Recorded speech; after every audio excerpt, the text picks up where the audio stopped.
82 over 80 marks, right? So 80 is the cutoff wherein we, usually give the scholar thing. So generally, I have seen that usually there are only very few people who get this scholar. There have been instances where I don't think even a single scholar was there. But this time we have 24 people who have scored more than 80. So this is quite a performance this time. I don't think that अभी तक जितने भी आए होंगे उनको मिला के भी 24 हुए होंगे, but this time 24 people. I am extremely happy, and the topic was also very, very, very, very relevant for all the people who are in the finance field, irrespective of the division in Resurgent they are working for. So this was division agnostic, I would say, because it is applicable in all the divisions. Video start कर लो Vidyanand. So 24 people, so I'm going to take their names. They ये तो अभी deserve. रास्ते में. कोई बात नहीं, रास्ते में है तो क्या हो गया? म्यूट कर लीजिए please. So I'm just taking their names before I announce the toppers. Nirdosh Gupta and Abhishek Rungta, Nidhi Gaba, Neetu Bakshi. Neetu has performed very well. She was performing well, but I think last 2-3 exams I could not see her name. But now she had appeared again. I'm very happy. Sudarshan Kedia, Vedant, Diksha, Lisa Jain, Rajendra Kaur, Pushmita Sahu, Anshika Jain, Sukriti, Tasneem, Manish Joshi, Dinesh Agarwal, Sandeep, Anubhav Roy, Rekha Kedia, Utkarsh Lohia,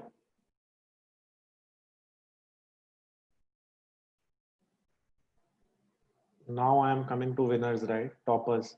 So Utkarsh is on third position with the 93 score of 93. And on second position, we have Shivam. ये रेखा ma'am आप ही train करते हो दोनों को, मुझे लगता है. देखिए शिवम तो इंटर्न ही है. हाँ हाँ, जो भी है मैम आपके उसमें छत्र छाया में है आपके. So Shivam is doing very good. Division wise आज बताया नहीं क्या? Division wise. अच्छा, sorry. Okay. So division wise, we have interns have done very fantastic this time. Average score of 80.33. Number 2 is your credit monitoring at 82.5. And we have on the top, we have debt with 86. All the divisions have done well, actually, more than 70, 75. So otherwise, fantastic performance. So this time, Priyanka has also done very well. I'm just taking her name because she is appearing for the first time. Archuwala has done well. So these are the two names which I wanted to take because they are primarily in the back office. So generally not in the mainstream and expected to do well. So congratulations, Priyanka and Archuwala, for doing well. So now coming to the toppers. So Utkarsh scored 93. Shivam scored 95. And we have a, tie at the first position with a staggering score of 96. So this is all out of 100 only, right? That's very good. So fantastic score.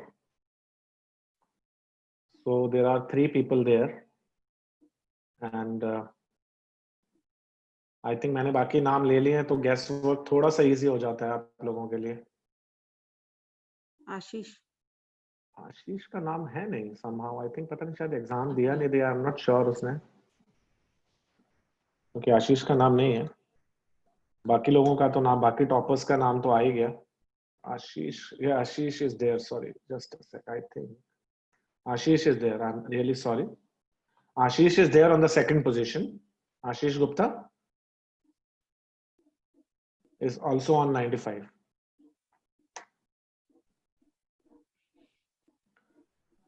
So we have Utkarsh at 93. So Rekha ma'am, आपका शिष्य 1 number से आपको beat करके top पे आया क्या? है। Utkarsh. Yes 93 and हाँ। You are at 92। ओहो, अच्छा, अच्छी बात है ना। हाँ, वो एक कहावत है, क्या होता है वो? गुरु गुड़। हाँ हाँ हाँ, बताइए बताइए। गुरु गुड़ चेला चीनी। गुरु गुड़ ही रहा, चेला चीनी हो गया। तो अब नहीं, उसके भी उत्कर्ष आगे देखिए, मतलब उत्कर्ष से भी आगे शिवम जा रहा है। हाँ, that that's a is very very good good. Sign, That's right? very good actually. Yes. तो Ashish Gupta, I am really sorry, you are also at number 2। Fantastic Rekha ma'am, आपने इतना अच्छा गेस किया कि वो रिजल्ट शीट में भी गलत लिखा हुआ था, but I corrected it. So on top position we have 3 people.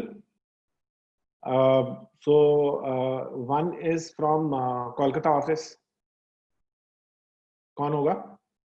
Nitin. Yes, Nitin Dalmia. Nitin, congratulations for scoring the highest marks. Thank you, sir. Fantastic. Thank you so much, sir. And then we have 2 persons from Delhi office only. कोई guess करेगा? रेखा में भी guess पवन। करते हैं। पवन गुप्ता। नहीं, पवन नहीं है। अच्छा, डेट में से होगा कोई, लेकिन डेट में से कोई नहीं है। ओके। डेट का हो गया बस जो होना था। अच्छा अच्छा, डेट का एवरेज स्कोर अच्छा था ना। तो एक आईबीसी में से है। हाँ, Sunil Gupta ji. Yes. What is the marks for the 96. Okay. And now we have one more topper and अभी तक कोई लेडी नहीं आई, देखे सारे उसमें ना अभी तक। तो वो it's a female only. So any guesses who that female is? Sushmita. नहीं, उनका तो मैं नाम ले चुका हूँ पहले। अच्छा, नाम ले चुके हैं। एक नाम है, बड़ा कंसिस्टेंटली परफॉर्म करती है वो, छुपी छुपी रहती है और बहुत कंसिस्टेंटली परफॉर्म करती है वो। पिता। Yes yes, Arpita Jain. Arpita, you are there? Arpita, आज तो मुझे सारे क्वेश्चन ही अर्पिता से पूछने हैं, कहाँ है वो?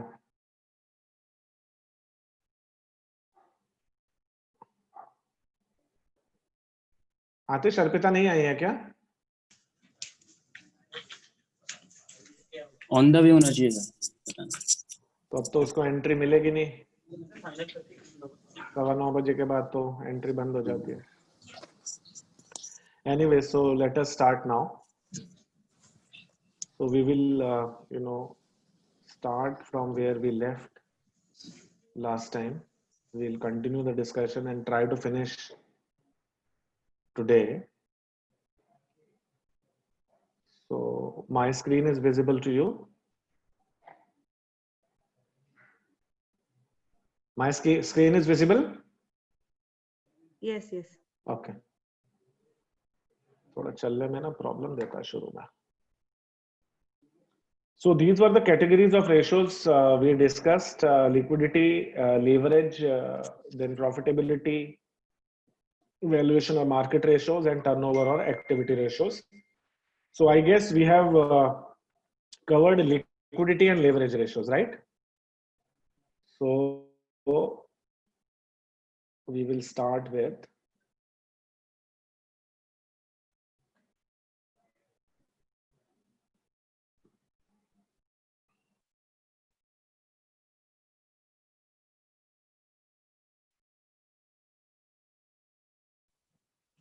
profitability ratios. So generally used profitability ratios are earning per share, then your GP margin and NP margins, gross profit margin, net profit margin, then return on assets and return on equity. There could be more ratios also. So there is, no dearth of ratios, as we discussed earlier also, that we can also make our own ratios depending on the objective of the analysis that we are doing. And the formulas also we can change depending on our objective and depending on what we want to achieve. So earning per share is very simple. अच्छा कोई बताएगा पहले? I think somebody should tell me what is earning per share then. So I'll ask Atish to tell me what is earning per share. So it measures how much how the equity shareholders are paid over a period of time. Let's say if there's a net profit of 1 lakh rupees and there are 10,000 shares in a company, and that means the shareholders are earning 10 rupees per share in a company. So Right. that denotes how much. Right. So basically this ratio is applicable in case of corporate entities only. So LLP में ये ratio आप नहीं निकाल पाएंगे, partnership firm में ये ratio नहीं निकाल पाएंगे. So it is basically earning per share with whatever incorporated entity where shares are issued. So every shareholder, what he is earning, generally for a year, generally we calculate for a year. So when we are saying EPS, then it is for a financial year if I am not specifying. But EPS obviously can be calculated for a quarter or half yearly or whatever period that may suit you. So this is the formula: net income divided by total outstanding shares. It shows the portion of a company's profit that is allocated to, mute kar dijiye please, each outstanding share of common stock. EPS figure is very important for shareholder because the payment of dividend and increase in value of stock in future largely depends on this. So EPS is most widely quoted and relied figure by investors. I think जो disclosures होते हैं जो stock exchange के, उसमें भी EPS का disclosure होता है. What is the EPS for the period or year? So am I clear on this? We can move forward. This seems to be a simple ratio. If somebody has any question, Sudhir भैया, हाँ जी, hello बोलिए Sudarshan. Hello आपकी आवाज मेरी भैया, आवाज आ यहाँ रही पर है? ये ईपीएस का इक्विटी शेयर्स के ऊपर निकलता है प्रेफरेंस शेयर्स के ऊपर? Very good question. Anybody would like to answer that before I answer? Equity shares. Nothing is available for equity shares he EPS में यूटिलाइज होता है. अगर प्रेफरेंस का कोई डिविडेंड है, फिक्स है, तो उसको पहले माइनस करके नेट इनकम लेते हैं.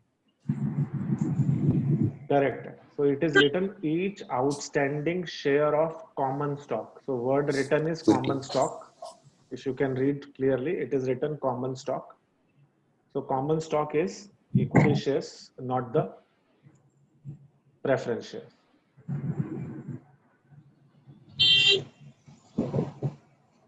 हेलो सुधीर जी. हाँ जी. सर एक दो क्वेश्चन है मेरा. मैंने one is related to EPS and one equities है कि कभी कभी कंपनियों में देखा जाता है इक्विटी जो शेयर होते हैं that is denomination of two number like 10 rupees per share and 100 rupees per share. तो अगर वैसा है तो ईपीएस चलिए डिफरेंट होगा, लेकिन ऐसा करते क्यों? मैंने I never identify the reason why a company issuing two denomination of equity share.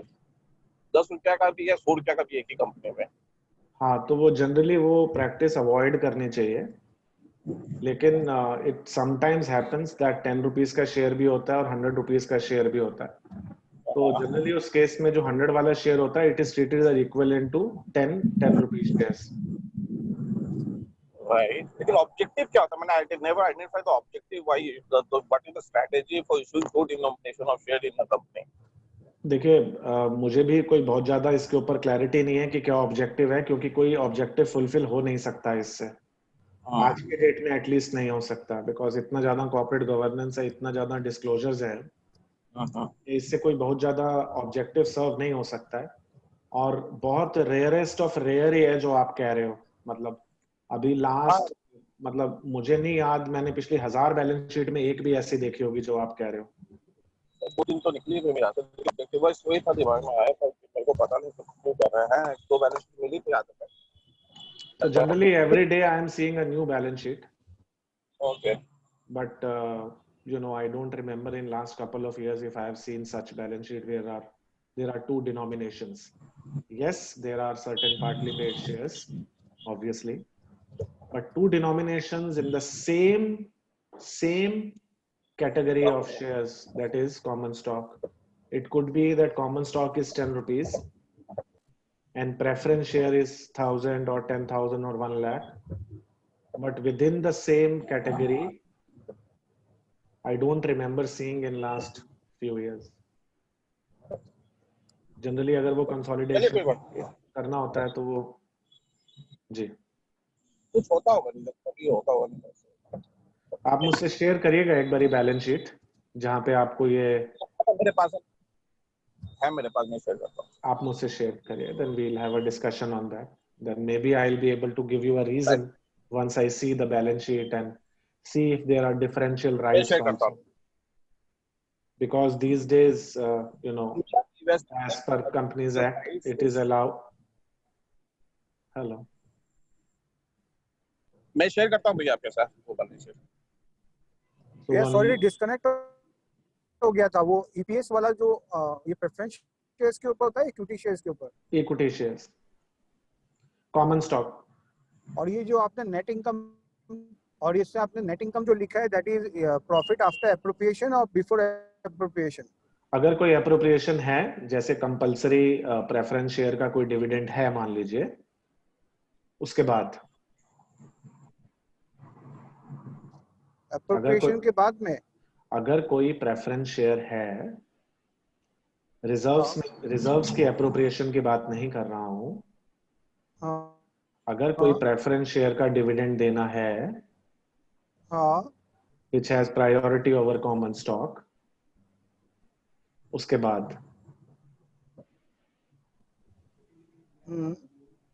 माने जो profit distributable to equity share holders है। correct. Now I think you are much better on that. Yes. And EPS can be negative also. EPS can be negative also, right? और ये जो total number of shares बोलो, ये fully paid up है, partly paid up है? It could be fully paid up and it could be partly paid up. All. अच्छा, But value of fully paid up and partly paid up shares, value is different, but EPS is same. Weighted average numbers ले लेते हैं उस case में।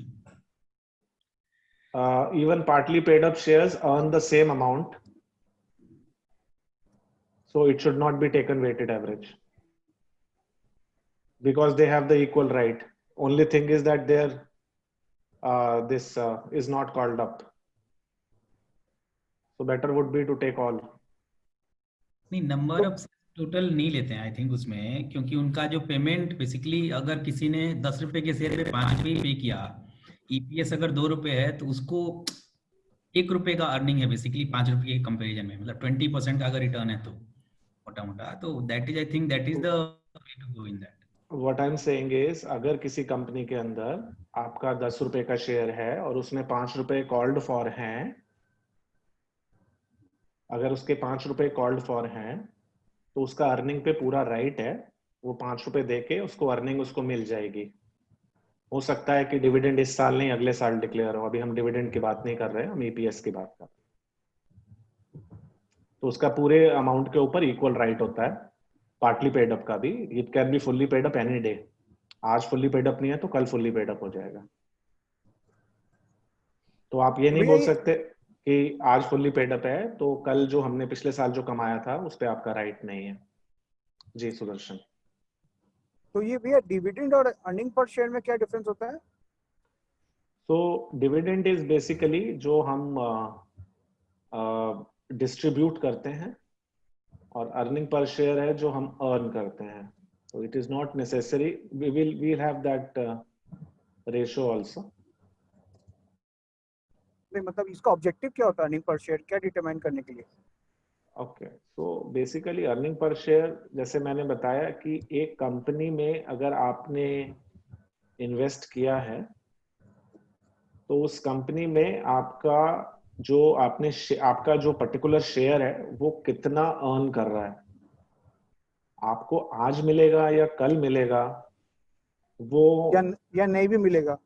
या नहीं भी मिलेगा, करेक्ट है, या किस शेप में मिलेगा, डिविडेंड की शेप में भी मिल सकता है, कैपिटल एप्रिसिएशन की शेप में भी मिल सकता है, you can get it in the shape of capital appreciation also. Listed companies होगी तो प्राइस बढ़ जाएगी उस शेयर की। Yes, correct. सो जैसे इसमें लिखा भी है कि value of, because the payment of dividend and value of stock, इसके अंदर लिखा हुआ है, दोनों चीजें कवर्ड है, payment of dividend and value of stock depends on EPS. तो मतलब मेरा इन्वेस्टमेंट कैसा परफॉर्म कर रहा है कंपनी में वो ईपीएस से पता चल सकता है। करेक्ट। और वो That's नोशनल भी हो सकता है, नॉन नोशनल भी हो सकता है। नोशनल मतलब ऐसे नोशनल क्यों है, ये तो मतलब एक्चुअल है, ये तो मैंने नोशनल इन द सेंस मतलब मेरे को डिविडेंड नहीं मिला तो मेरे लिए तो खाली ये पता है कि इतना कमा रहा मगर मेरे को आज कुछ नहीं मिल रहा।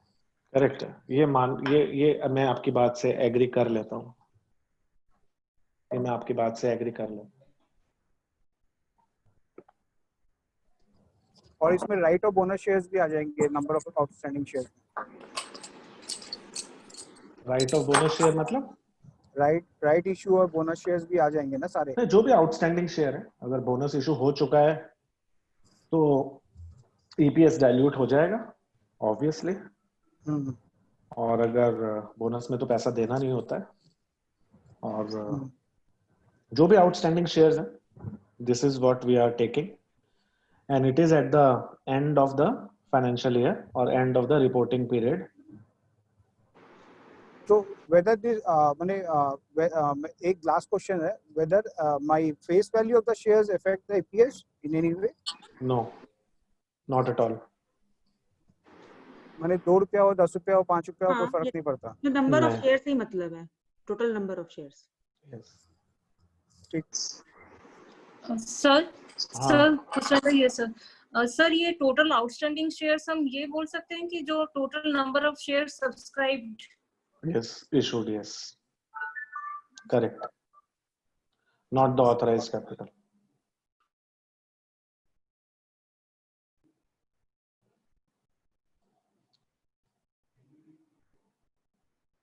So next ratio is very simple. Simple तो मुझे वो भी लग रही थी, पर उसमें भी काफी सारे क्वेश्चन आ गए, so that way it's very good. So this is gross profit margin, which is sales minus your direct cost divided by sales into 100. Into 100 means percentage. Into 100 is always percentage. That is the basic of mathematics. Whenever you multiply any number, any fraction, it becomes a percentage. तो हमने जैसे शुरू में discuss किया था कि 4 तरीके से हम लोग रेशोस निकालते हैं, तो this is in percentage. Any questions on this? इसमें अगर किसी को पूछना है तो ये पूछ सकते, कॉस्ट ऑफ गुड्स सोल्ड में डिप्रिसिएशन इंक्लूडेड होगा? Very good question. और कोई पूछना चाहता है कुछ? कॉस्ट ऑफ गुड्स सोल्ड का कैलकुलेशन में मतलब वो चेंज इन इन्वेंट्री आएगी? सुदर्शन, इतना बेसिक क्वेश्चन तो मत पूछ यार। आपने बोला था सिली क्वेश्चन पूछ।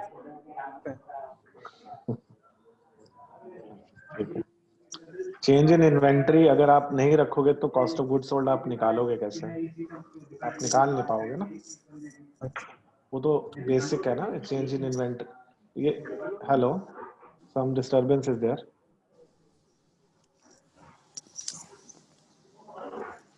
Can you all please mute? Only if somebody is speaking may please.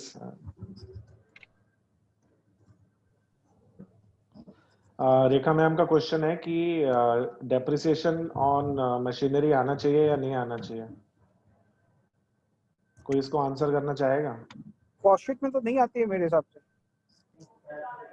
Would somebody like to answer this? Hello, ये किसका है माइक यार? ये ऑफिस का किसी का है लग रहा है। हाँ एक मिनट।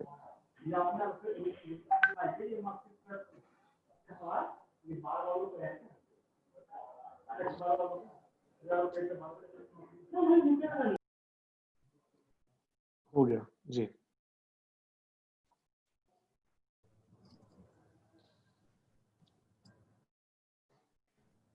सीएमए कौन बनाता है यहाँ पे? सारे बनाते हो आप लोग? सीएमए में दिखाते हैं ना ग्रॉस प्रॉफिट, यस तो उसमें आप डेप्रिसिएशन लेते हो? यस। मशीनरी का डेप्रिसिएशन लेते हो? Depreciation cost of goods sold का पार्ट होता है। मशीनरी के ऊपर जो होती है, हम्म। क्योंकि मशीनरी जो है वो it is directly giving you the revenue, that is part of direct cost. Labour अगर ले रहे हैं तो फिर डेप्रिसिएशन भी लेनी चाहिए मशीनरी के ऊपर, ऑफिस बिल्डिंग के ऊपर लेनी चाहिए।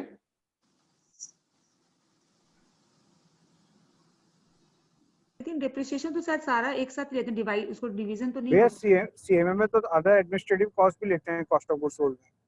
नहीं, कॉस्ट ऑफ गुड्स सोल्ड में नहीं होता, वो cost of cost of goods sales में बाद होता आता है, बाद में आता है वो एडमिन कॉस्ट ऑफ कॉस्ट बाद में।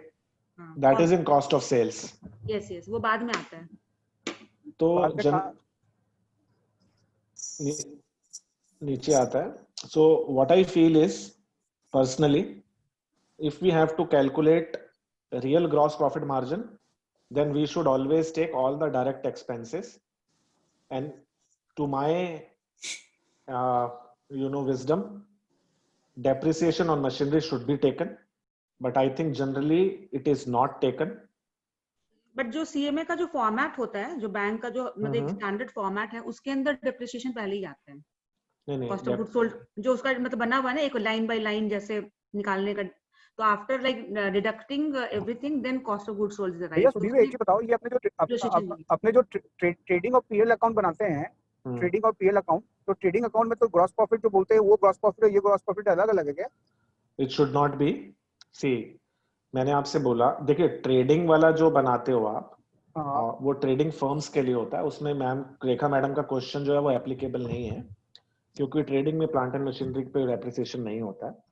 जो मैन्युफैक्चरिंग और P&L अकाउंट बनाते हो आप, उसके अंदर जो ग्रॉस प्रॉफिट मार्जिन निकालना चाहिए और ये जो ग्रॉस प्रॉफिट मार्जिन है वो दोनों सेम होने चाहिए। बट हम यहाँ पे एनालिसिस करने बैठे हैं किसी चीज का, मैं आपको बार बार बोलता हूँ, we are analysing something and the definition that we are discussing should be in terms of that only. और ये जो फॉर्मूला यहाँ पर लिखा है, ये पहली बात तो बाइबल नहीं है, किसी लॉ में नहीं लिखा है।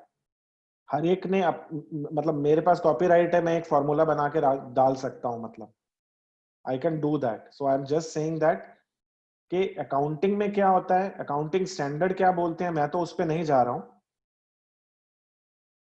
What we are saying is we are analysing performance of a company. तो अभी सीएमए में क्या होता है मुझे नहीं मालूम है, frankly I don't remember that. अगर किसी के पास अभी सीएमए का फॉर्मेट है तो वो खोल के मुझे प्लीज बता दीजिए। मेरे हिसाब से सीएमए में प्लांट एंड मशीनरी की डेप्रिसिएशन शायद नहीं आती है इसमें, but if you ask me I would like to take that to arrive at the correct Rajendra cost of. बता दो अगर हो तुम लाइन पे, तो इतने सारे सीएमए भरे हो। जहां तक मुझे याद है कि वो डिप्रिसिएशन पहले ही आ जाता है, मतलब कॉस्ट ऑफ गुड्स सोल्ड में आ जाता है। ठीक है, वी कैन। कोई बात नहीं, ये आप बता दीजिएगा। हाँ आप बता दीजिएगा। सो बेसिकली जो भी हमारी डायरेक्ट कॉस्ट है, चाहे वो लेबर है या पावर है, और ऑब्वियसली परचेज, रॉ मटेरियल, वो सब इसमें आएगा। अब इसमें बताइए पैकिंग कॉस्ट आएगी या नहीं आएगी? कौन सी कॉस्ट? पैकिंग कॉस्ट, आप पैक करते हैं ना फिनिश गुड्स को, हाँ आनी चाहिए। कोई बताएगा पैकिंग कॉस्ट आएगा? मेरे ख्याल से नहीं आनी चाहिए, क्योंकि वो at the time of sale, मतलब वो प्रोडक्शन से रिलेटेड नहीं है, वो सेल कॉस्ट है, बेसिकली सेल पार्ट है। Correct. So I agree with Rajendra. That is part of cost of sales and not cost of goods sold. Production. Yes, it is not part of cost of goods sold.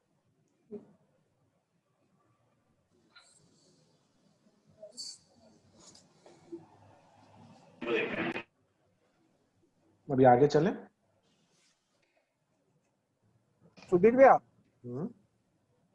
Hello. हाँ जी बोलिए। भैया ये sales में आपने net of excise और GST ले रहे हैं ना? एक्साइज होता है आजकल? पूछ रहा हूँ मैं, जीएसटी ले लीजिए। नेट सेल ले रहे हैं ना अपने यहाँ पर? Net sales. ठीक। अब net profit margin, net income divided by sales. So when we are saying net income, then again obviously after everything, net profit margin indicates percentage of company's sale revenue that would remain after all costs have been taken into account. So this is your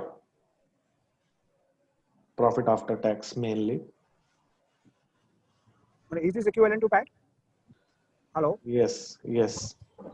Ideally, it is equivalent to profit after tax only.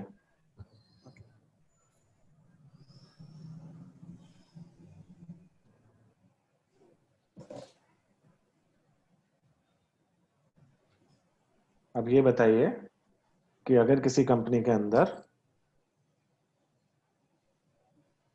कोई marketing expense है, बहुत major brand building exercise करी है किसी particular year में, तो क्या उसके लिए आप कोई एडजस्टमेंट करना चाहेंगे? आप नाम लेके क्वेश्चन पूछिए उसके लिए। सुधीर जी, अच्छा, आप नाम लेके क्वेश्चन पूछिए। पवन गुप्ता।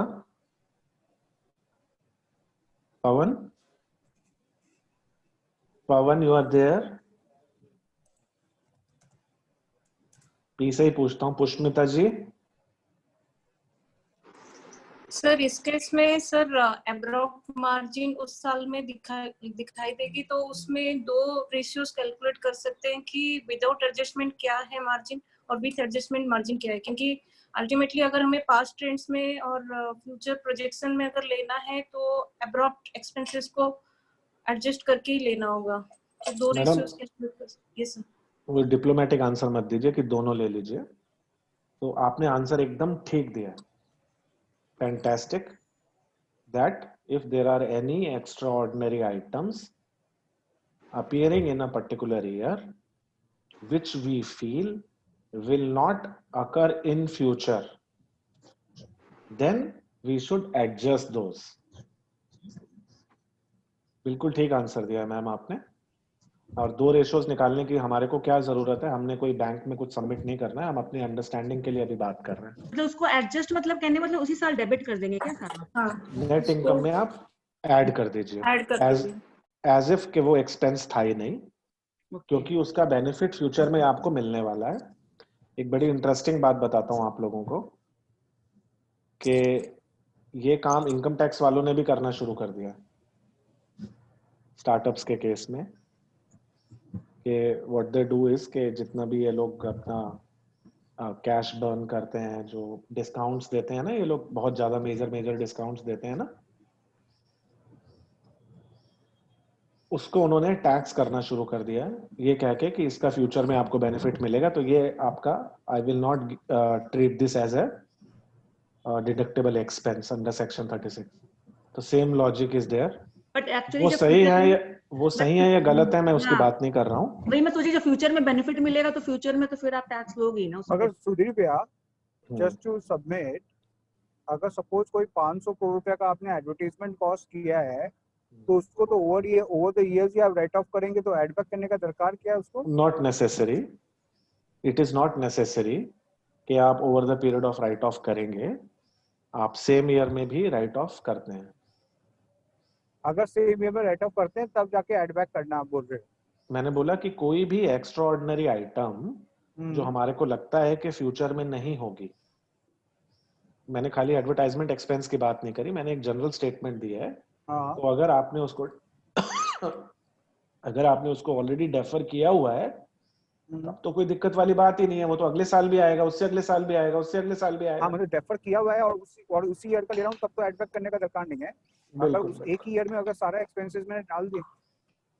जी जी जी, करेक्ट है।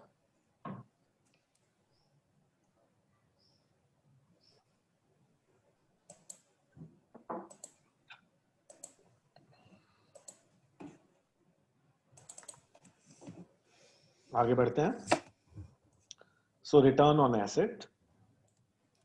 So it is a measurement of management's performance, which tells investors how well the company is using its assets to generate income. So higher the return on assets, higher is the level of management's performance. This is again a very important ratio, which will be part of the DuPont analysis that we'll be doing at the end. एक हमने equity multiplier किया था, if you remember, and now this, then this ratio also, net profit margin. These are important ratios. So it is basically your net income divided by, now the word uses average of the total assets. So it is average means at the beginning plus at the end divided by 2. That is a general formula for this. Any questions on this? So ये कौन सी assets हैं? ये balance sheet size तो नहीं है? This is balance sheet size. तो इसमें opening closing क्या हुआ? पिछले साल का और इस साल का? Yes. अच्छा अच्छा, ओके।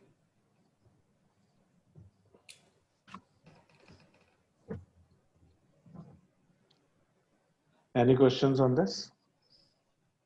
तो भैया रिटर्न ऑन प्रोजेक्ट और return on asset? I just can't hear you. Return on project और return on asset? Return on? Project Okay. और रिटर्न ऑन एसेट, Okay. दोनों में क्या अंतर है? So when we are calculating any return on project, then we calculate that return at the beginning of the project, and we calculate based on the ROI expected in future. And this particular ratio is for a particular year only.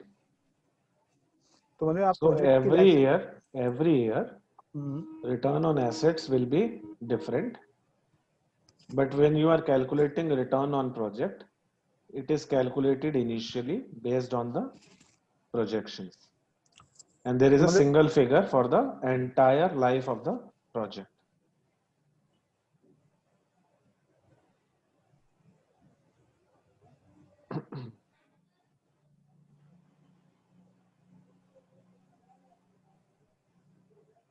अभी मैं एक question पूछता हूँ, किससे पूछूं?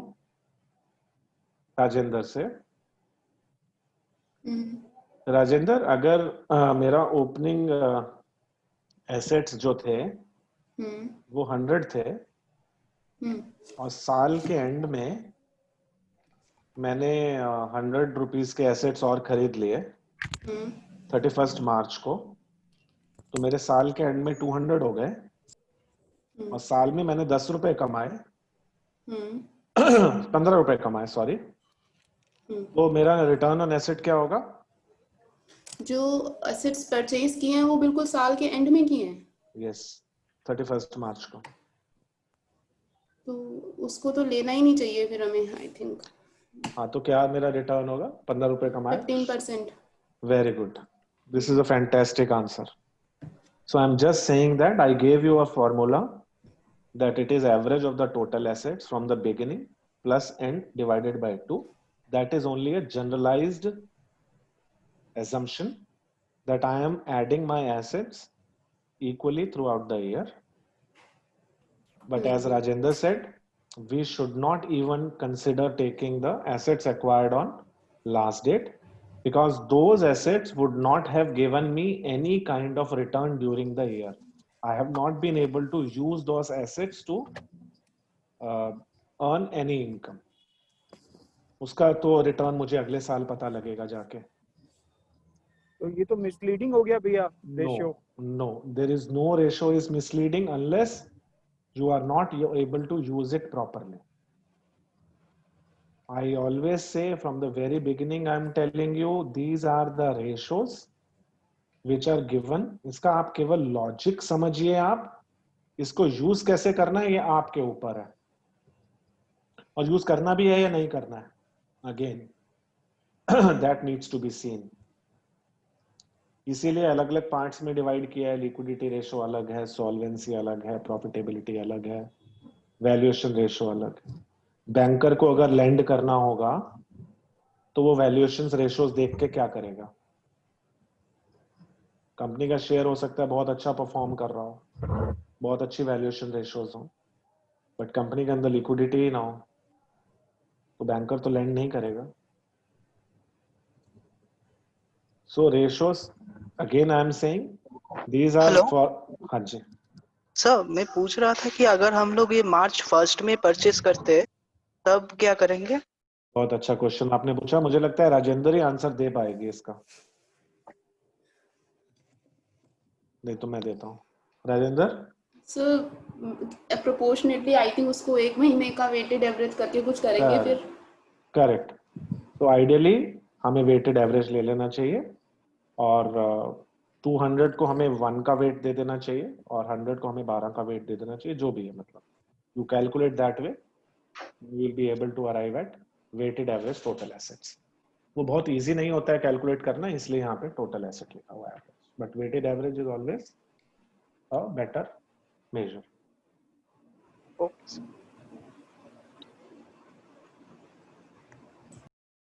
Now moving forward, return on equity. Now this is something which is very important. Again, it reflects the measurement of the management's performance. It tells how well the company has used its capital for its shareholder to generate profits. So higher return on equity denotes higher level of management performance. Net income divided by average of total equity into 100. So again, it is average of total equity, and the same principle will hold good as it was in case of return on assets. Any questions on this?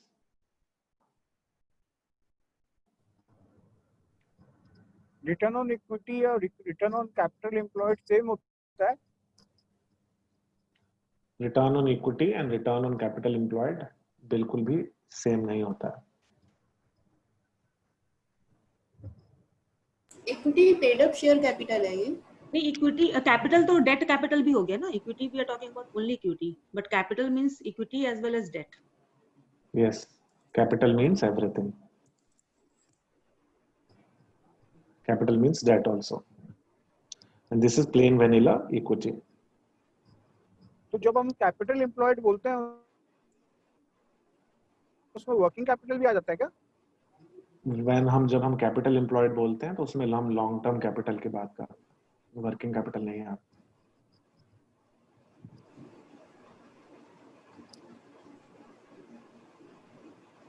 So current liabilities are not part of capital employed.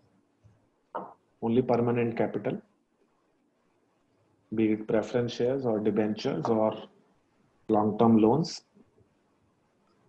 equity, reserves, everything comes. So how will we treat share application? So now this is a very interesting question. But अभी उसका answer सिर्फ ये है कि आज की date में I think there is a 60 day window only which is available for share application money. तो 60 डेज के अंदर अंदर आपको शेयर अलॉट करने पड़ते, नहीं तो पैसा वापस करना पड़ता. तो वो शेयर एप्लीकेशन मनी वाला जो आपका क्वेश्चन है वो आज की डेट में बहुत ज्यादा रिलेवेंट है नहीं. राइट, मतलब वो करंट लायबिलिटी होगी. यस, मतलब वो 60 दिन में उसका आंसर आ जाएगा आपको. हाँ, मतलब उसको पता चल जाएगा ना कि इसको देना है. वो कोई बहुत लंबे समय तक आप रख नहीं सकते. पहले होता था 3-3 साल तक पड़ा रहता था. समझ गया, मगर हम क्या माने उसको? कैपिटल एम्प्लॉयड का पार्ट माने?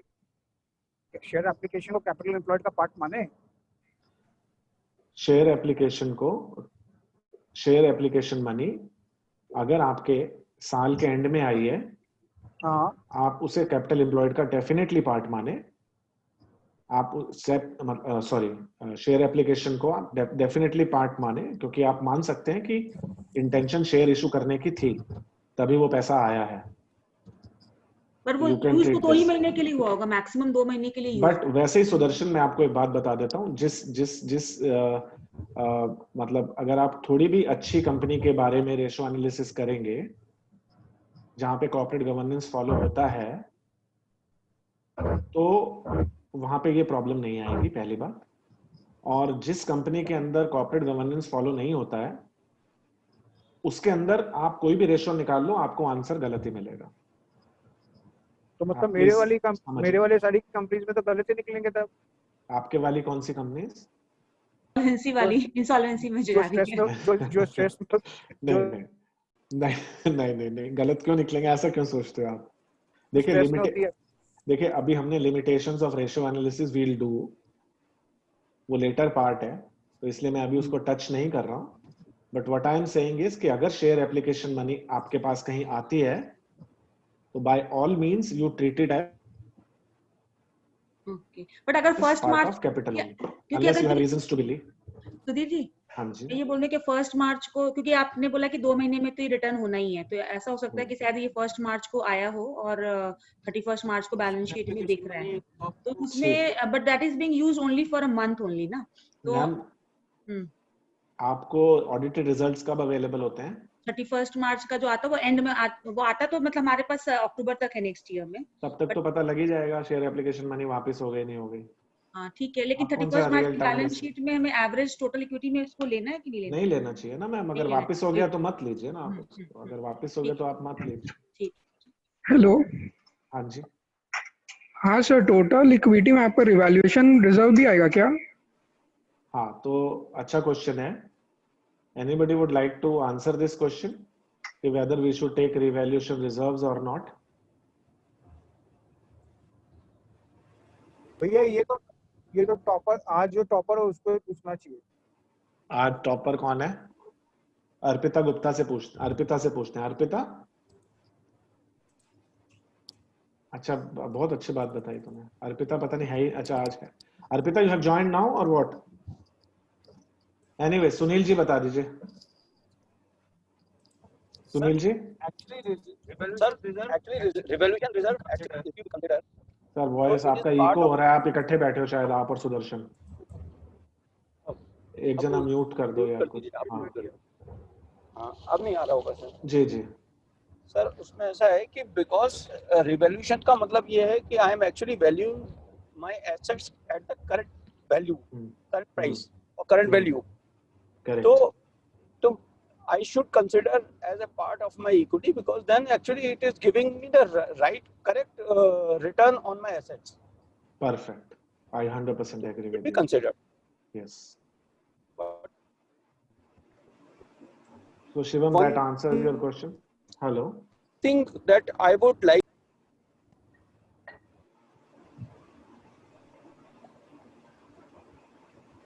सुनील जी आपका आवाज नहीं आ रहा है? या Sir, मेरा नहीं आ रहा? नहीं, I think you asked some a confirmation from the person. That's why I just kept quiet. अच्छा नहीं आप प्लीज फिनिश करिए ना, हो सकता है। My question was sir कि sometimes we have नहीं, इसमें तो क्वेश्चन ये to that extent I've replied. There was another question that I was actually thinking. Sir आपका आवाज थोड़ा ब्रेक हो रहा है।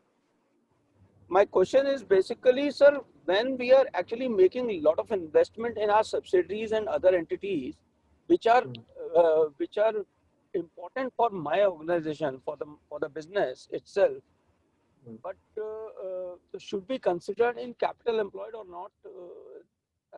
Because there may be some dividend, there may not be some dividend into it. आपका आवाज break हो रहा था, बट आई थिंक आप क्वेश्चन मुझसे ये पूछ रहे हैं कि कंपनी एक्स है जिसने कंपनी वाई और जेड और any A B C company के अंदर इन्वेस्ट किया हुआ है और वहां से डिविडेंड नहीं आ रहा है, तो मुझे क्या करना चाहिए? Right, this is what you are asking me. Hello हाँ मतलब whether the investment should be considered as part of capital employed to part of that capital employed. सो पहली बात तो ये है कि इन्वेस्टमेंट जो है वो एसेट साइड पे आती है तो कैपिटल एम्प्लॉयड का पार्ट नहीं होती है. तो कैपिटल एम्प्लॉयड लेफ्ट साइड पे ही आती है और इक्विटी और कैपिटल का पार्ट होती है. जो सब्सिडरीज की आप बात कर रहे हैं वो एसेट साइड पे आती है तो that is part of your total assets. Number 1. Number 2, whenever we have subsidiaries in place, then there are two ways of doing ratio analysis. One is that we should do ratio analysis based on the consolidated results. We should not do it on standalone. So when we are doing consolidated ratio analysis based on consolidated, then we will not have any investments appearing on the right side. Am I right, sir? Right, sir. Okay. But it doesn't mean that you cannot do a standalone ratio analysis. So if you are doing a standalone ratio analysis, then you will have to make certain adjustments in your balance sheet and financial results. Like you should treat these subsidiaries as non-core assets and concentrate on the performance of standalone company only. So take net income of that company only. If there are any dividends received from subsidiaries, please don't take them. And whatever capital has been employed in these subsidiaries, please don't take that. Then you will be able to perform a standalone ratio analysis. But again, I am saying it is better because we are calculating return on equity here. It is or return on capital employed. It is better that we do it on console basis. Thank you, sir. So I think we should move forward.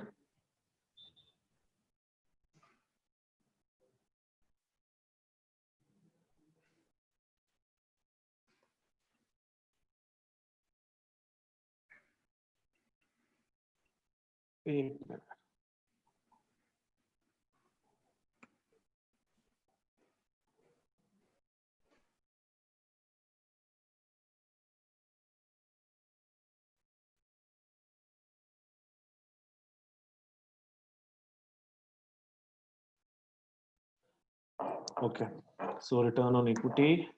Now we are coming to valuation ratios. This topic we'll try to cover in brief because it's a topic in itself. So if we get into it more deep, then it will take at least one session, if not two. So first of all, we need to understand the difference between enterprise value and equity value. So anybody here would like to tell me what is enterprise value and what is equity value? Somebody not from the valuation team. So who that fellow could be? Utkarsh.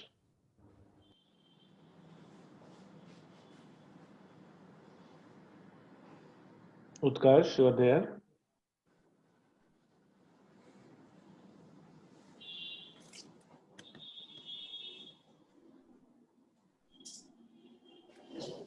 Shivam, सारे topper से ही पूछूंगा आज. तो सारे topper ना गायब हो जाते हैं. वैसे जो टॉप करता है ना उसको लगता है कि उसने अचीव कर लिया. आई थिंक निर्वाणा की प्राप्ति हो गई उसको. हेलो. हाँ शिवम, आप बता सकते हैं. एंटरप्राइज वैल्यू मतलब आपका टोटल जो एंटरप्राइज होता है उसका वैल्यू, जिसमें equity value plus net date लेते हैं अपने, और इक्विटी वैल्यू बस मतलब आपका जो कंपनी का इक्विटी रहता है, मतलब revaluation reserve plus share capital. कोई improve करना चाहेगा इसको? Somebody would like to improve this definition. Broadly, what he is saying is correct. The enterprise value include. Sir, enterprise value include includes the debt part, enterprise value comes the equity value. थोड़ा break हो रहा था तो मैं बहुत बस break हो रही है ना। हाँ ठीक से समझ नहीं पाया। It is not value. It Sunil ji आपका ना आवाज is नहीं आ रहा। not. सुनील जी आवाज नहीं आ रही है। आप थोड़ा म्यूट कर दीजिए, कोई बात नहीं। सुनील जी आपका नहीं आ रहा आवाज, प्लीज। अभिषेक, आशीष गुप्ता की टीम से आज कोई नहीं है बिकॉज वो मनीष जी का मैसेज आया बाद में। हाँ नहीं मनीष जोशी ने मुझे मैसेज भी किया था, correct right. And Manish Joshi messaged me that he is not there, correct. तो पुष्मिता जी आप ही बता दीजिए। सर एंटरप्राइज वैल्यू में normally market value of debt और इक्विटी करते हैं। Equity value I believe it is the book value we take. Sir मैं भी बहुत क्लियर नहीं हूँ सर। ठीक, कोई बात नहीं, आंसर लगभग ठीक ही आ रहा। भैया ये सही है, गूगल में भी यही दिखा रहा है। अरे छोड़ना गूगल को, मैं बैठा हूं ना, गूगल क्यों देखना। अगर गूगल से ही पढ़ना है तो मेरी जरूरत नहीं। गूगल में सब कुछ जो होगा वो जरूरी नहीं कि ठीक हो यार। जैसे मैंने बोला ये चीजें जितनी भी हैं ये सब हमें अपने ऑब्जेक्टिव से समझनी है, गूगल के ऑब्जेक्टिव से नहीं समझनी है। तो enterprise value is nothing but जितना भी स्टेक होल्डर्स का पैसा कंपनी में लगा हुआ है, it is basically nothing but the total capital employed. But when we are saying value, we are not saying capital employed, we are saying enterprise value.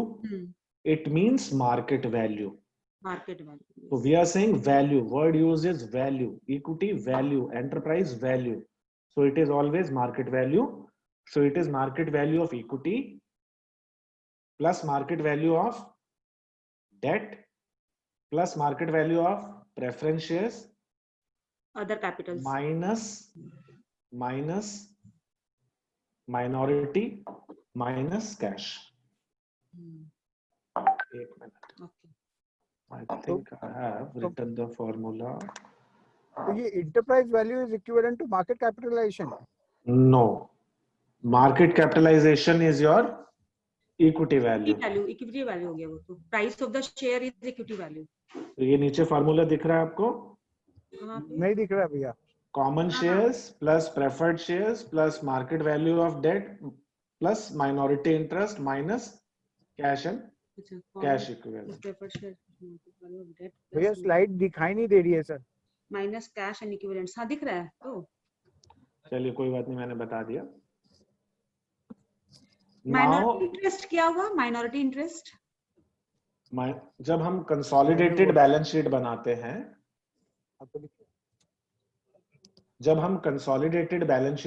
हैं, तो अगर हमारा सब्सिडरी के अंदर 100% स्टेक नहीं होता है लेकिन हम उसे कंसोल करते हैं, मान लीजिए 91% स्टेक होता है, तो जब हम कंसोल करते हैं तो उसको हम पूरा का पूरा लेते हैं। जब कंसोलिडेटेड करते हैं तो मान लीजिए 100 रुपए का प्रॉफिट हुआ है तो हम 100 रुपए का प्रॉफिट लेते हैं, लेकिन लायबिलिटी साइड पे हम माइनॉरिटी इंटरेस्ट दिखाते हैं कि इसके अंदर सारा मेरा नहीं है, इसमें इतना पैसा माइनॉरिटी इंटरेस्ट वाले का है, यानी आउटसाइड शेयर होल्डर का है। Are you getting my point? तो कंसोल लेवल पे माइनॉरिटी इंटरेस्ट एक तरीके से मेरा डेट हो जाता है, वो भी एक स्टेक होल्डर बन जाता है क्योंकि उसका भी शेयर होता है थोड़ा बहुत उस कंपनी के अंदर, क्योंकि उसने सब्सिडरी में ले रखा है। तो माइनॉरिटी इंटरेस्ट केवल कंसोलिडेटेड के केस में ही आएगा, स्टैंड अलोन के केस में नहीं आएगा। Am I clear on that? If you need more clarity, just let me know. भैया माइनॉरिटी ये बहुत लोगों को समझ नहीं आता है ये concept. It's a very difficult concept to understand. I don't want to get into very deep, but if you have questions, I will answer. Minority का खाली लिस्टेड कंपनी में होती है क्या भैया? No, it has nothing to do with listed or unlisted. It is only to do with whenever there are subsidiaries, joint ventures. जहाँ पे 100% नहीं है वो शेयर होल्डिंग, जहाँ पे 100% शेयर होल्डिंग नहीं है आपकी और आप कंसोलिडेटेड रिजल्ट्स बनाते हैं, तब माइनॉरिटी इंटरेस्ट आता है। ठीक है, ठीक। तो यहाँ पे जो भी मैंने नीचे लिखा था उसमें मार्केट वैल्यू अगर मैंने नहीं लिखा है बाई चांस, तो आप उसे मार्केट वैल्यू कर लें, कोई भी चीज, चाहे वो कैश एंड कैश इक्विवेलेंट ही क्यों ना हो, प्लीज उसे मार्केट वैल्यू कर लीजिए आप, अगर मैंने बाई चांस नहीं लिखा तो market value of equity, market value of preference shares, market value of debt, market value of minority interest minus market value of cash and cash equivalents. Cash की market value तो same ही होती है, but मान लीजिए mutual funds के अंदर investment है या कोई और है। तो मार्केट वैल्यू ऑफ डेट क्या होगा? जैसे मार्केट वैल्यू ऑफ डेट के लिए मैम फिर पूरा सेशन लेना पड़ेगा। नहीं नहीं, ऐसे में पूछे कि मार्केट वैल्यू ऑफ डेट मतलब कुछ वैसे अलग भी हो सकता है क्या, कि अगर हाँ अलग हो सकता है, फेस वैल्यू आज से मैंने अलग वो हो डेट अगर मुझे अगर महंगा मिलेगा तो वो Correct. उसका आज के हिसाब से लेना पड़ेगा ना। Yes yes yes you are right. Ma'am जैसे क्लास उधर ही होगा तब आपके पास ही। मैम जैसे लिस्टेड बॉन्ड्स होते हैं, तो आप उसका मार्केट वैल्यू निकालेंगे तो बेस्ड ऑन द यील्ड्स। ठीक है, जो उसकी प्राइस होगी उसके हिसाब से। एग्जैक्टली। अगर मौका मिलेगा तो we'll have a session on that also, how to calculate market value of loan or debt, bonds, whatever it is. There are so many ways of doing it. Simple is based on the current yields which are prevailing in the market. So now it is very clear that enterprise value and equity value is of course, shareholders value. So Warren Buffett used to say that price is what we pay and value is what we get. But price is always guided by the value. So what we are discussing here is the value of the company. And all these ratios are important whenever there is a listed company is there. For unlisted companies, we will not be able to calculate these values unless we have a recent round of investment in that company and we take that investment as a benchmark. So generally when we are doing valuation, what we do is we calculate these ratios for listed peers and assume that the company on which we are doing this analysis will have the same kind of ratios, and we try to arrive at either equity value or enterprise value. So the multiples that we use are either enterprise value multiples or equity value multiples. So the three multiples that we are using here, which we'll discuss, are all equity value multiples, but we'll briefly touch upon other multiples also. We'll not get into detailed analysis because that will take quite a lot of time. आज भी मुझे थोड़ा difficult लग रहा है complete होना, but we are not in a hurry to complete. हाँ valuation के ऊपर भी पूरा डिटेल में एक क्लास हो सकती है नहीं, वैल्यूएशन रेशियो, क्योंकि सब लोग सीख लेंगे ना कि कैसे करना है वैल्यूएशन। यस, सो विल ठीक है, विल आज देखते हैं कितना कवर होता है, उसके बाद क्योंकि अब अगले हफ्ते के लिए हमें टॉपिक भी चाहिए, तो आज मुझे लग रहा है कि शायद कंप्लीट ना हो। We have a hard stop at 10:45 today because I have some work to do, then I have to go out for meeting. आराम से करते हैं, कोई जल्दी नहीं है, आपको हड़बड़ी नहीं, अभी तो हड़बड़ी नहीं। और भैया हमारा साथ है, आपके साथ की आज खत्म नहीं हुए। नहीं अच्छा देखो, मेरे को खत्म करना is not my objective ना, मेरा objective yes we all of us come out wiser today after this class. I should also feel कि मैंने कुछ सीखा है, everybody should feel the same way. So now coming to मैं तो आज अपने सीवी में लिख दूंगा क्या कि मैंने ये सब सीख लिया, ratio valuation ratios and all. तूने सीवी बनाया है? हाँ सीवी बनाया हुआ तूने? तो बनाया नहीं, उसमें बनाऊंगा ना, बना के लिखूंगा। अच्छा चलिए, पकड़ा गया। बोल रहे बनाया नहीं, बनाऊंगा। ऐसा ही है। तो अर्निंग, अच्छा okay, price earning ratio is what is the price per share upon earning per share. तो हम लोगों ने देखा था कि एक कंपनी का शेयर मान लो मार्केट में 100 रुपीज पे ट्रेड हो रहा है और उसका अर्निंग पर शेयर जो है वो 10 रुपए है, तो पी रेशो हो गया 10। So P ratio will be 10. It's a high or number. low, which P is desirable? Very good. High or low, which is desirable. अब इसका आंसर कौन देगा? इसका आंसर रेखा मैम आप ही बताइए कौन देगा, हाई और लो। मैं ही बताऊं? अच्छा आप ही बता दीजिए। चलो फिर तो नहीं आपने तो पूछा है, मतलब हाँ वही तो। आई एम सेइंग कि आप किससे चाहते हैं आंसर। अच्छा मैं बोली वैल्यूएशन की टीम से कोई बता दे। हाँ ये भी अच्छी बात है, उनका भी टेस्ट होना चाहिए साथ साथ। बताओ भाई आतिश, हाई और लो का क्या मतलब है? हाई होने का क्या मतलब है? Sir, high PE ratio denotes that the investors are thinking that they will earn more in future. So they are expecting more earning from the share. Current P is high. Current P is high का मतलब है as a thumb rule, as a investor, अगर मैं बाहर बैठा हूं, if I see a company which has a high PE ratio, I would say that stock is overpriced. High or low is always in comparison. Okay, so whenever we are saying high or low, it means जो होना चाहिए उससे ज्यादा है। आतिश ने जो बोला ठीक बोला है, आतिश ने गलत नहीं बोला है कि इन्वेस्टर्स का परसेप्शन है कि ये कंपनी अच्छा करेगी, इसीलिए वो लोग उसका ज्यादा पैसा दे रहे हैं। But I am saying if all things are remaining same and I have two stocks which are available, I will buy a share which has a low PE. Low PE share को मैं खरीदना चाहूंगा। In the same industry, in the same like scenario, yeah.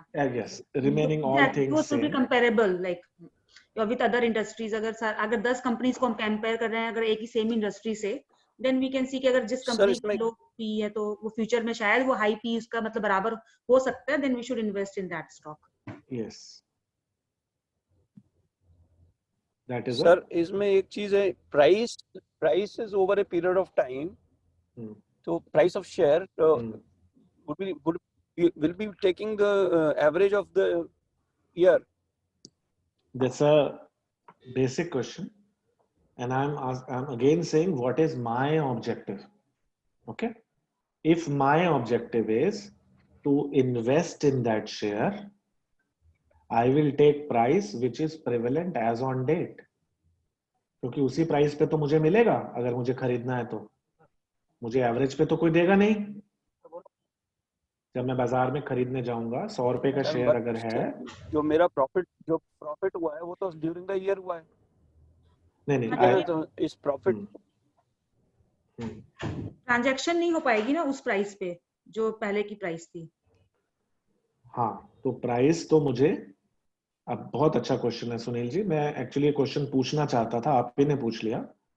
तो अगर तो मुझे उस share में इन्वेस्ट करना है तो प्राइस तो मुझे आज ही का लेना पड़ेगा, है ना, क्योंकि आज मुझे इन्वेस्ट करना है तो 100 रुपए पे मिल रहा है तो मैं 100 ही ले सकता हूँ। अब डिनोमिनेटर में जो ईपीएस है ये मुझे पिछले साल का लेना चाहिए या अगले साल का लेना चाहिए? That is the only question which is there. Okay? तो आप कोई बताएगा पिछले साल का लेना चाहिए या अगले साल का लेना चाहिए? भैया मेरे हिसाब से एवरेज ले लो। अगले साल का एक मिनट, क्या क्वेश्चन? सॉरी थोड़ा सा मिस कर गई। ओके, मान लीजिए आज आप बैठे हैं, टुडे, आज का डेट है? आज भी 2 तारीख है, 2 सितंबर। अब रेखा मैडम ने बोला कि मुझे एक पर्टिकुलर शेयर पसंद आ गया और वो शेयर का वो पी देखते हैं या कैलकुलेट करती हैं, देखते नहीं है, कैलकुलेट करती हैं। खुद ही करना है हमें, तो हमें क्यों मार्केट से लेना है, क्योंकि अब तो हम समझदार हो गए हैं। अब तो खुद ही कर लेंगे, खुद ही करना है हमें। उसने करके दिया अपने हिसाब से किया ना, मेरा ऑब्जेक्टिव थोड़ी उसके दिमाग में। तो हमने प्राइस देखा 100 रुपए पे, तो मिलेगा तो 100 पे, ये तो पक्का है। तो न्यूमरेटर तो मैं चेंज नहीं कर सकता हूँ। अब ईपीएस का फिगर मुझे फॉर ईयर एंडिंग 31 मार्च 2020 लेना चाहिए या क्या लेना चाहिए, इसका क्वेश्चन मैं पूछना चाह रहा हूँ। अब अपना पैसा लगा, आपने एकदम सही आंसर आएगा। हाँ, तो ये तो एक्चुअली ये डिपेंड करता है ना कि मुझे एक साल में अगर उसको सेल करना है कि कितने साल के लिए रखना है इस शेयर को। अगर नेक्स्ट ईयर मुझे एक साल के अंदर सेल, मतलब कि मोस्ट लाइकली सपोज कि I am going to hold it for another 1 year, तो नेक्स्ट ईयर मुझे ये कितना प्राइस मिलेगा इस शेयर के लिए, that will depend on the earning of the next year. Fantastic answer, fantastic answer. I think Rekha ma'am you nailed it, क्योंकि पैसा लग रहा है अपना। तो बिल्कुल सही आंसर दिया। तो आइडियली रेखा जी, अगर मेरे को पता नहीं था। आपको अगर ऐसा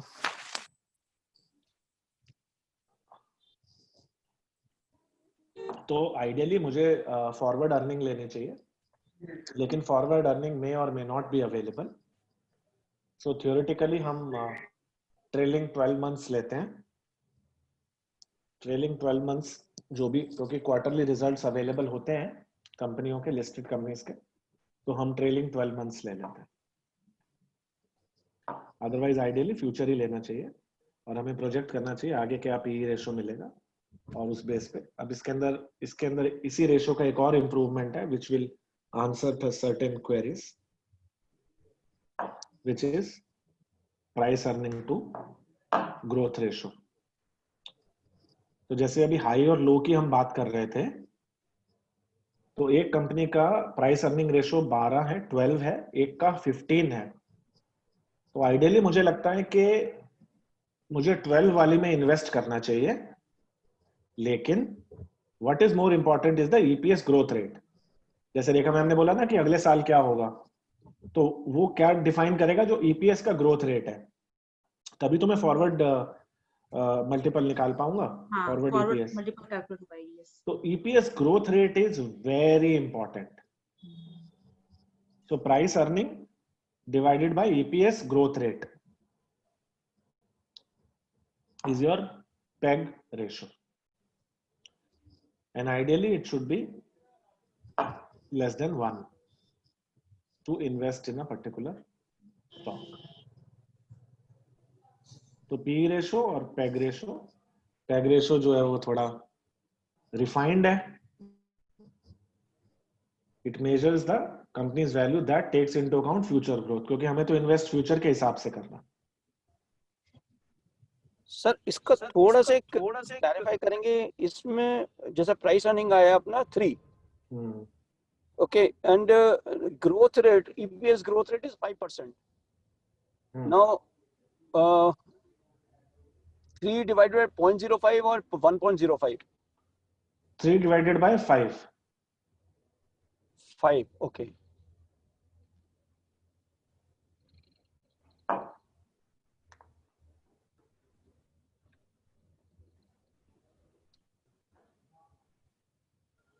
सॉरी, आपका एक बार दोबारा बताइए कितना आया? सर मैं कह रहा था कि अपना जैसे पी अपना 3 है and EPS growth rate is 5%. Now 3 numerator तो क्लियर है, 3 है, what will be the denominator? Will it be 0.05 because 5% है, and or it will be, as I think I understood, is 5, or तो I will take it as कि अगर मान लीजिए आपका 10 का पीई है और 10 का ग्रोथ रेट है, तो मैं उसको एज अ नंबर लेके I will calculate and compare it with 1. Okay fine sir. जैसे मैंने रूल ऑफ थंब नीचे लिखा है, peg ratio below 1 is considered good, तो मैं कह रहा हूं मैं किसी कंपनी का 10 का पीई दे दूंगा अगर उसका 10% का ग्रोथ है तो फाइन सर. ये थंब रूल है. 25 का पीई दे दूंगा अगर 25% का ग्रोथ है, क्योंकि मेरे को रिटर्न मिल जाएगा फ्यूचर में. This is how we should interpret this ratio.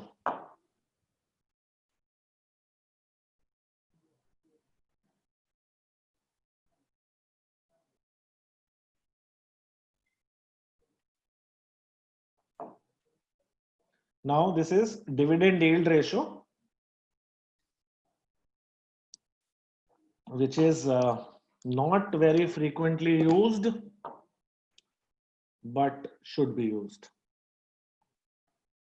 It shows what percentage of the market price of a share a company annually pays to its stockholders in the form of dividend. So it is market simple. Value कब की लेते हैं? Market value मतलब and of the मतलब जो eight the time of जब आप calculate कर रहे हो उस समय At the time of investment, madam. Eight the time, ठीक है. अगर हमें इस रेशो से किसी और कंपनी की वैल्यू निकालनी होगी, मान लीजिए, suppose with this ratio I want to calculate value of an unlisted company, then I have a choice कि मुझे मार्केट वैल्यू जो शेयर की लेनी है वो उस पर्टिकुलर डेट की लेनी है या 2 महीने का एवरेज लेना है या 3 महीने का एवरेज लेना है. मान लीजिए कोई शेयर बहुत वॉलेटाइल है, जैसे अभी हमने रिसेंटली वैल्यूएशन करे थे, तो कोरोना के बाद मार्केट बहुत ज्यादा वॉलेटाइल हो गया था. तो जब हम कंपेयर करने के लिए ये रेशोज निकाल रहे थे, पी रेशो या और भी कोई रेशो, एनी रेशो, तो हमने जो मार्केट प्राइस लिया था वो 3 मंथ का एवरेज लिया था, ताकि हम उस वॉलेटिलिटी को खत्म कर सकें. जस्ट टू, तो इसीलिए मैंने बोला हमारा ऑब्जेक्टिव क्या है, नीड्स टू बी अंडरस्टूड. अगर मेरा ऑब्जेक्टिव इन्वेस्ट करने का है तो आज ही का प्राइस, और अगर इसके बेस पे मुझे किसी और कंपनी का प्राइस निकालना है तो it could be average of a particular period, but that period should be very recent so that the data carries value. It cannot be 1 year average, है ना? 1 year average का कोई फायदा नहीं होगा. It could be 1 month or 15 days. If it is not volatile, then on a particular date the price is best.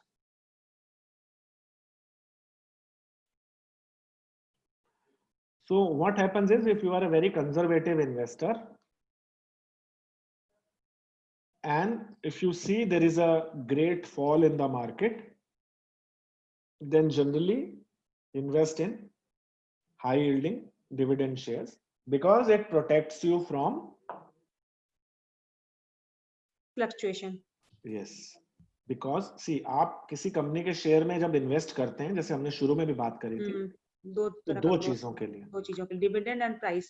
Very good, dividend and price. अब मुझे अगर प्राइस के बारे में ज्यादा नहीं पता लग रहा है तो मेरे लिए सेफ बेट क्या है? डिविडेंड. डिविडेंड तो मुझे दिख रहा है कि पिछले 10 साल से ये कंपनी जो है इतना डिविडेंड दे रही है, तो अगर मैं 100 रुपए लगा रहा हूं और हर साल मुझे 5 रुपए डिविडेंड के शेप में ही मिल जाएंगे तो आई एम स्लाइटली सेफ ना. But generally if you see the dividend yields in the Indian markets are pretty low compared to price appreciation. Price appreciation, yes. BSE का dividend yield कितना है अभी आतिश? Roughly, can you tell me? So 1.3%. 1.3%. बहुत कम है. हाँ, तो 1.3% से तो कोई इन्वेस्ट नहीं करेगा. तो people invest in stock market for capital appreciation only. Maximum of the times. That is why this ratio has actually lost its relevance. But still, this is one of the ratios that we should surely consider. इसके अलावा, as I said, there are various ratios. Either अभी तक हमने equity value वाली ही करी थी. Now we are saying that there are ratios which are there, which are more. There are more ratios actually.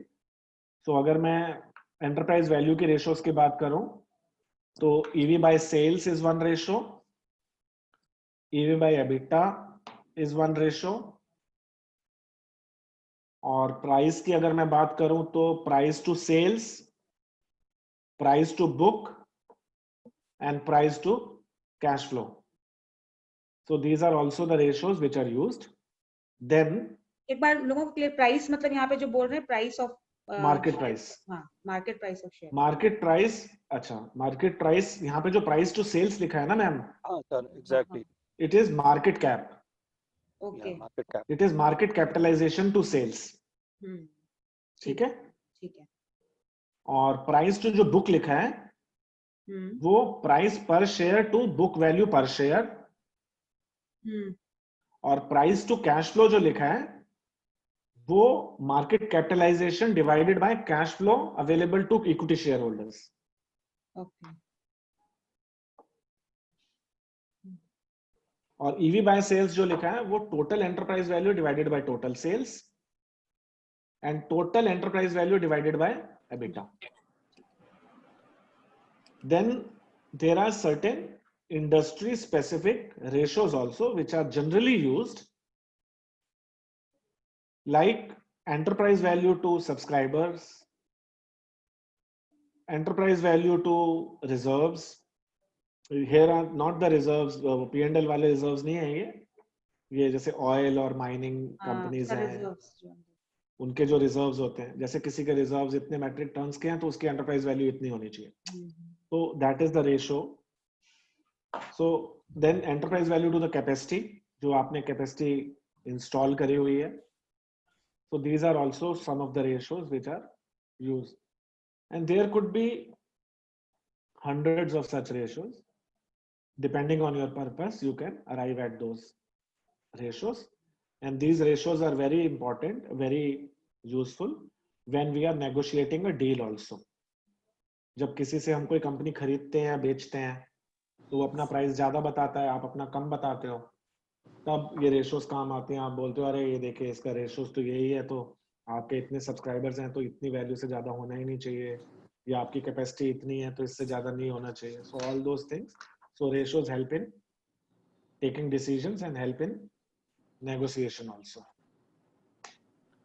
So can somebody tell me what is the main problem with the equity ratios, which is not so much, that limitation is not so much in enterprise value ratios. Can somebody tell me that? चलिए मैं बताता हूँ। Price earning और EV to EBITDA, अगर मैं इन दोनों की बात करूं तो प्राइस अर्निंग रेशियो में क्या मेजर फ्लॉ हो सकता है?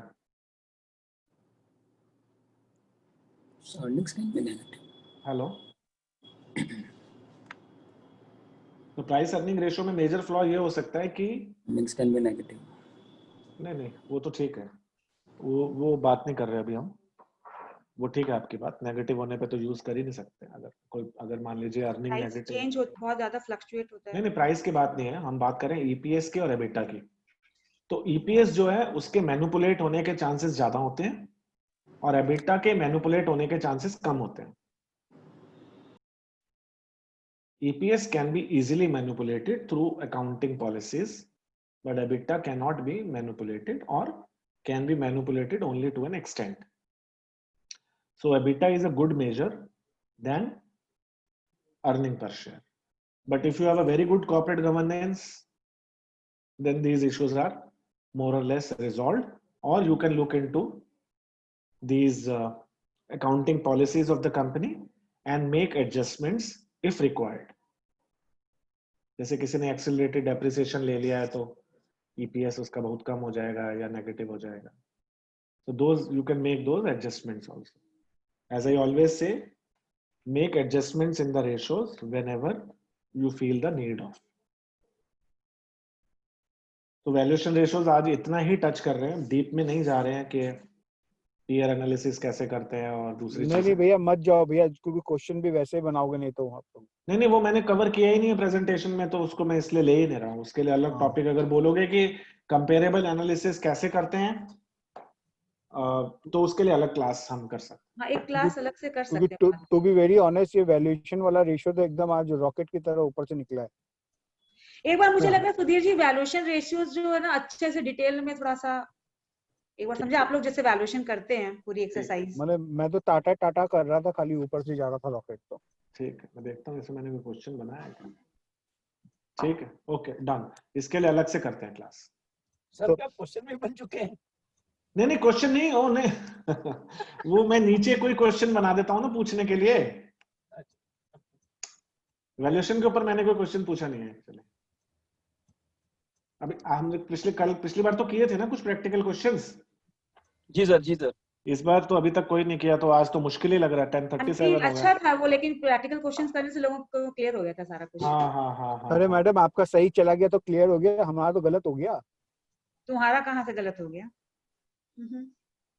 इसको आज रोक दें क्या क्लास को? 10:37 तो हो गया। एकदम भैया रोक दीजिए, नहीं तो क्योंकि जितना एक्टिविटी रेशो तो हो नहीं पाएंगी 5 मिनट में, नहीं हो पाएगी। 1 घंटा लगेगा इसमें टर्नओवर रेशो, और ये इम्पोर्टेंट है, तो मतलब में 1 घंटा लगेगा। और प्लस ये सारा हमारी रेलेवेंट भी है ना, तो वी हैव टू ये अंडरस्टैंड। बहुत रेलेवेंट है। Correct, this is very relevant to you. Yes.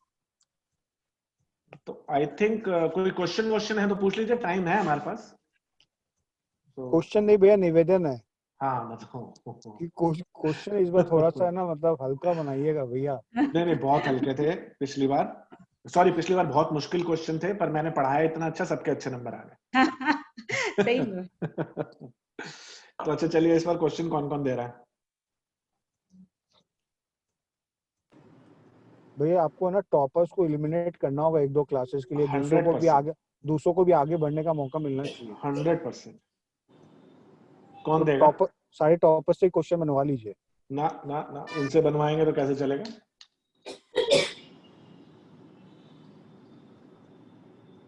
बताओ भाई।